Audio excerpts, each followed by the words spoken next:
Sans surprise, la résolution a été rejetée. Les républicains majoritaires au Sénat américain ont refusé de limiter les pouvoirs de Donald Trump en Iran. Pour 47 contre 53, la résolution n'est pas approuvée. Pour argumenter le recours, l'opposition faisait valoir un non-respect de la Constitution et voulait obliger les sénateurs à se positionner pour ou contre la guerre déclenchée par l'administration Trump.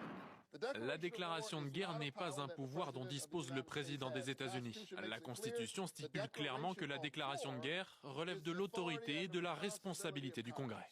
Mais les républicains, eux, ont une lecture bien différente des événements. L'article 2 de la Constitution donne clairement au président non seulement le droit, mais aussi le devoir, comme le prévoit son serment, de protéger les États-Unis. Dans sa vidéo annonçant l'opération samedi dernier, Donald Trump avait en effet mis en avant une menace immédiate. Notre objectif est de défendre le peuple américain en éliminant des menaces imminentes venues du régime iranien.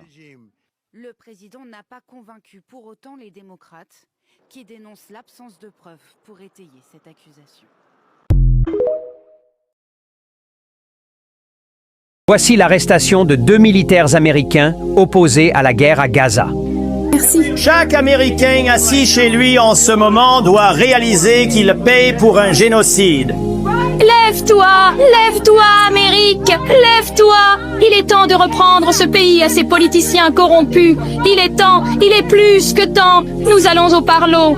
Attends. Ce message, repris par plusieurs médias, serait lié à l'arrestation de 2 militaires américains qui ont manifesté publiquement contre le soutien de Washington à Israël et la guerre à Gaza.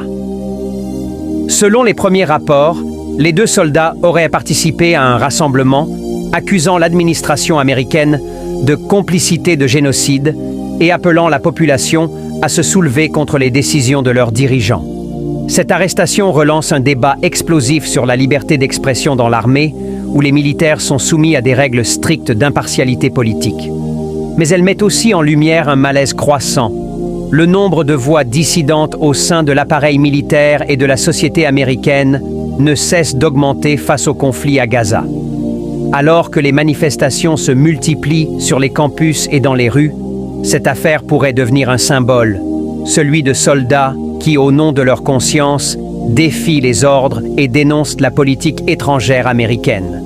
En clair, cette arrestation est plus qu'un simple fait divers. Elle illustre une fracture grandissante entre une partie de l'opinion publique américaine et la politique de Washington au Moyen-Orient. Restez connectés pour les